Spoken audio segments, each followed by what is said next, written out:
Господин Христов, с нас свързаха жители на квартал Победа, понеже имат проблем с тяхното училище, където децата от първи до трети клас са преместени в нова сграда. В тази сграда няма физкултурен салон, който да е нормален.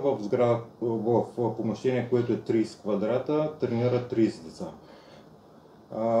Двора, който не е използваем в момента, понеже ремонтни дейности не са правени от началото на 90-те години.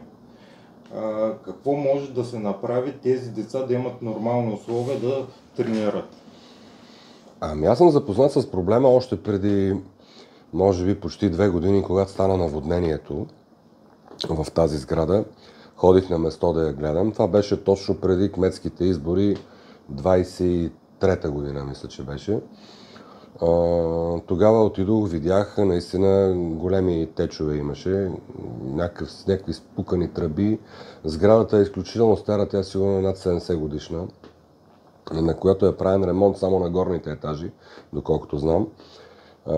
Тогава се опитах с мои приятели, които щяха безплатно да възстановят първия и втория етаж, да ги ремонтираме, но бях спрян от тогавашната управа на община Варна, беше забранен достъп на хората и нищо не се получи с обещанието, че те ще го включат след това за ремонт. Едва ли има по-лоши условия от тези в училище Иван Вазов. Дворът, да не говорим за него, той просто не става за училищен двор. Няма нито детски площадки, нито нищо. Там не съм наясно с собствеността, дали е държавна или общинска. Ако е държавна, държавата би трябвало да поеме своя ангажимент да извърши ремонта на тази сграда. Ако ще го прехвърлят на общината, значи тогава общината трябва да поеме тези разходи и да извърши тези ремонти. Този въпрос по-скоро е към община Варна, а не към районния кмет, защото в районните кметства вие знаете, че с образованието ние не се занимаваме, си има специална дирекция в община Варна за това. Наясно съм, наистина това са безобразни условия, не е нормално да се учи там. Децата, доколкото знам, са изпратени в СУПЦ-то бившото, Анастасия Железкова. Там беше извършен ремонт преди години, но то не е правено за училище, а за учебен център и няма необходимите условия, нито физкултурен салон, нито нищо за нормално провеждане на учебни занятия.